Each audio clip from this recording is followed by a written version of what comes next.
Let's welcome Nissan Guzon.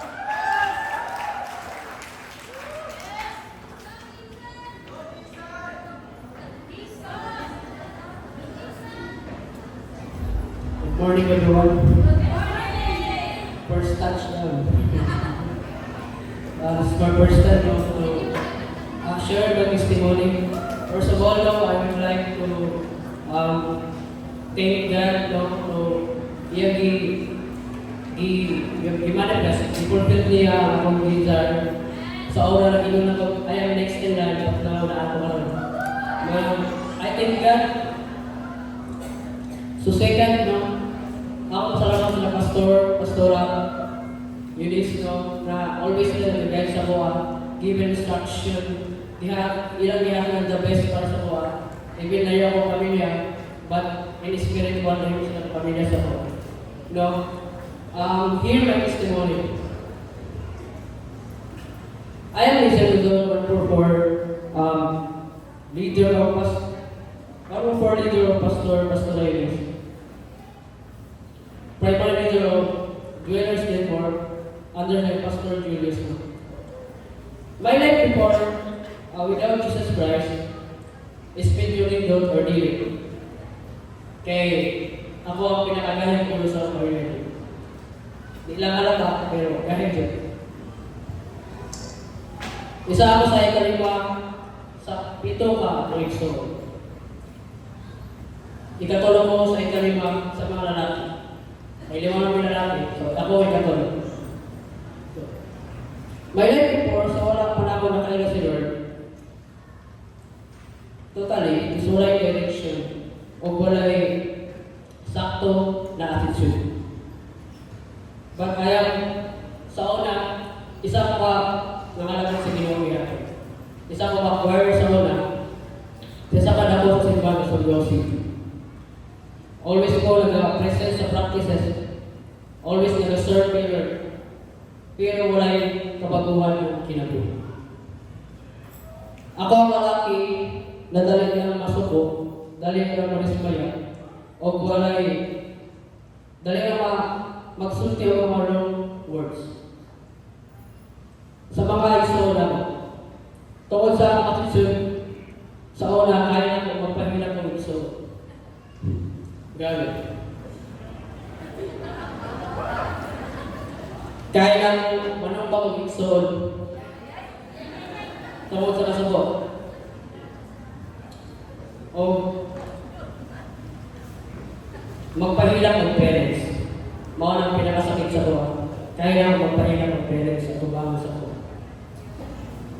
Tungkol sa akong kagahayang ulo, pero wala lang ako masumbagan si Papa. Kapalo ko ako masumbagan. Nagapilapilap mga rayo o mga galang sa ulo. Nagapilap. Mga GG mo.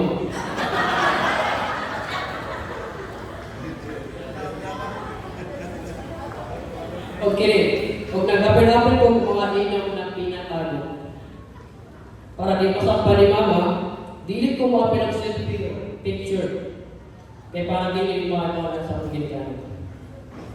Every Sunday magaling ko magsimba sa una. Pero wala yung kapaguhan ng o kahit ihapon ng mga kasi. Isang simuon, kusog kayo magtubag-tubag sa kinikanan o puro yaw-yaw ko. Pabaya ko, kusog mangulit, hangtod makighangit ng sumbagan. Grabe ang negative mindset, poor mindset, puro paharap na lang sa panahon at that time. Then, my life changed. Directly, kaya si Lord ako na. Sa grasya sa Ginoo, mag-usap kami lang. Nabantayan ako sa una na akong ison, i-invite sa langit simbahan. Then ako ang nahimong prosecutor sa iya. Mura ko si Paul. That time, kaya kamo di na ako gusto mag-ato sila sa Latin Church. But my brother, wala dyan limutan, hangtod na ipasagda na ako sa Di nakita na ako kabaguhan sa Kaya that time, bisan religiously kaya sa una, na aming mga activity na 6 p.m. of prayer. Every 6 p.m. I-gather with Papa to pray. Pero, dahil hindi kaya tinulungan yung mga lagay sa Pinoon. Kaya through my brother, through his prayer, dito na ako kasi nabati, huwag na sinabi, na lahing Julian ang lahay na siya. Dito na-change ang ako na. Na-shock ko, kaya ang akong prayer, scripted, pero yeah, from the heart mo dyan. Wala. Di naging, pag ginawa, naghatag ang challenge sa mga, sa kanit, masakit akong second brother. Nagsunod sa kuha. Nasakit siya. Nalumpo siya. Wala kami kakulong sa dahilan kay healthy mga kayo ito. Iapin mo mga sports. Nag-add na may mga lahik-lahik na hospital. Masaya gaya na ako, tuloy-add ko lang yun.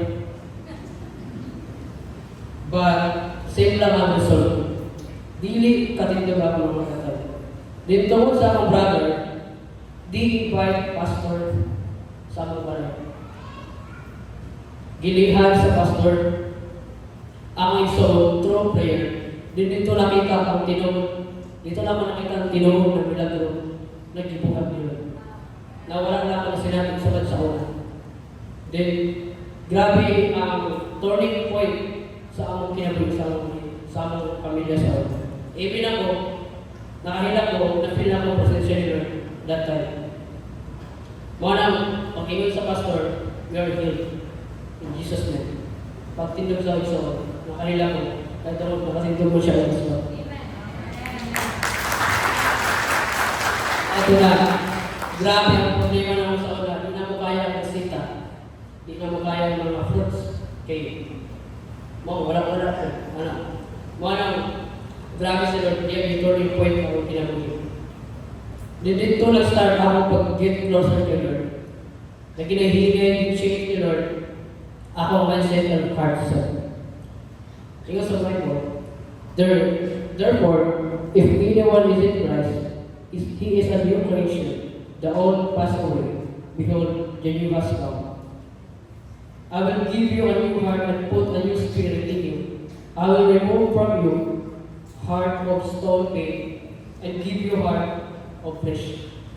Then, dito, nag-attend kasalanan na tayo. Nakita na ako si Pastor Jerry sa isla. Okay, invite mo niya sa isla na ay kasal. Then dito na ako nakita si Pastor Jerry yung i-share about kung saan nakita mo sa Butuan City. Kung saan yung ginabugan na milagro sa Butuan City. Dinaamis ko sa process. And I am very willing to mag-joy. Pero that time, nagkapa ko yung mga decision na akong gusto. Si Papa Masay, may sila na, ito kayo. Dito ang to dito. Pero, grabe ang bata na bata. June 24, 2023, gipag-graduate ko ni Lord as Bachelor of Science and Information Technology. I am the first, sa aking exon, ako na lang first na nag-graduate. Okay. Ako mga exon ako ba ng magulang, hindi naman sila muna. Mga nang akong di ka na, from start sa kuha, dapat magsugod sa kuha talaga. Nakatabaw ang graphic design sa mga tawag na printing shop, no? Sa Surigao. Then God opened favor from me. November 6, 2003, ipa-join ko ni Pastor Johnny na mag-join sa Covenant Believers. There is a one dito sa Tinchen. Sakit sa ang registration, pero di fulfill ni Lord tungkol kay ang desire ko.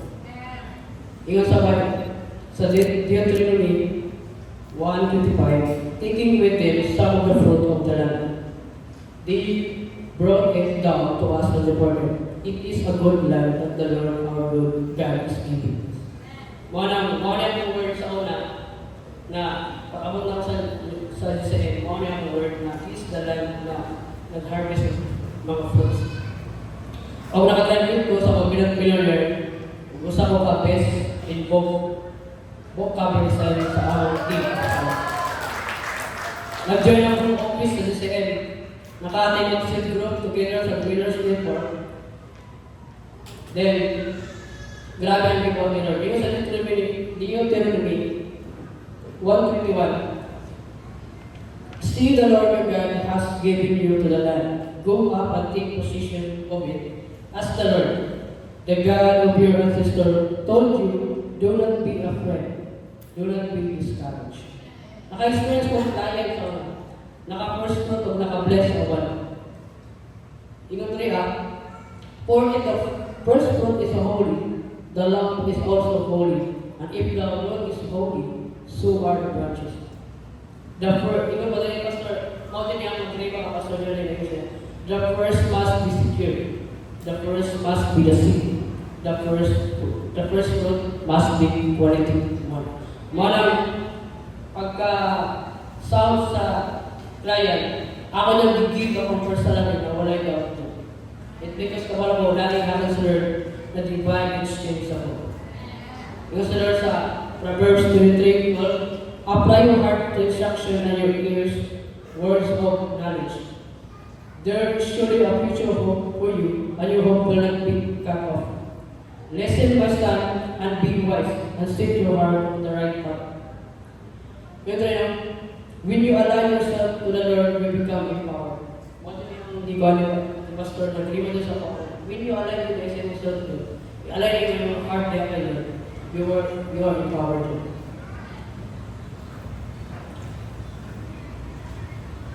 Then, taon na rin sa process, no, nag-encounter ko, nag-join ako mga night class ko, grabe sa Lord, nakagraduate with this oil 1, this oil 2, no, karoon na year, next year, mag-this oil 3 na dyan ko, so praise God ko. Taon sa discipleship, na-open ako mind na mag-connect with people. Sa una, ginahiling ko ni Pastora, kamusta ang ministry ni Rizal? But you will always pass, wag yung kaina na ni pass. Pero, grabe ang instruction nila through evangelism, try lang.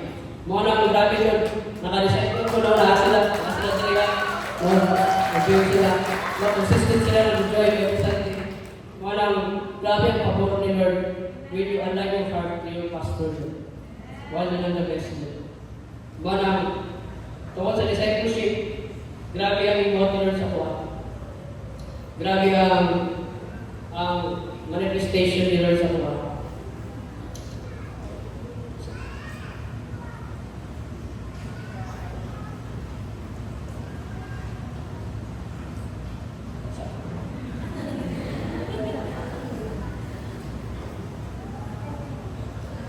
Then, now, nahimo kong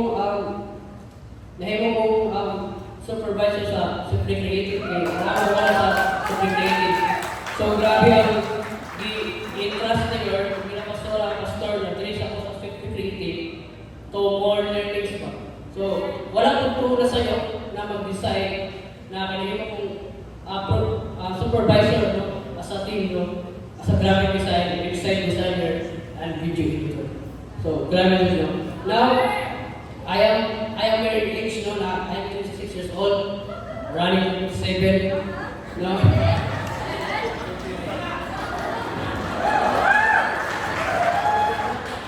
I am willing to wait what God wants.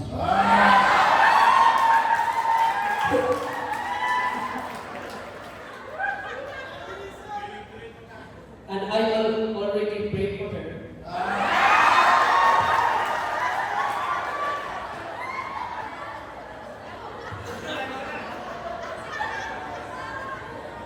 I hope she prays with you.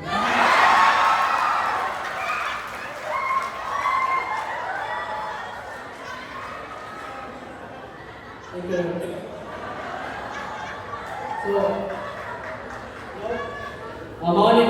ang galing sa una, nahimong umok diha kayo. Nanay self-control, nanay love sa pamilya, love sa igsoon, o nanay ko kay kanang rich mindset. Grabe ang ikaw ng Lord from negative toward to positive mindset. Samtang patanan pa, mga rin akong pinakuha sa kong gawin. Samtang patanan pa ko, rock sa ministry. Mangan kayo dako. Because I know God brings divine exchange for every act of my faithfulness. You offer for His kingdom. Ikaw na rin, even though I walk through the valley, even though I walk through the darkest valley, I will fear no evil because God is with me. Again, I am Lisa Luzon. All glory belongs to God. Thank you.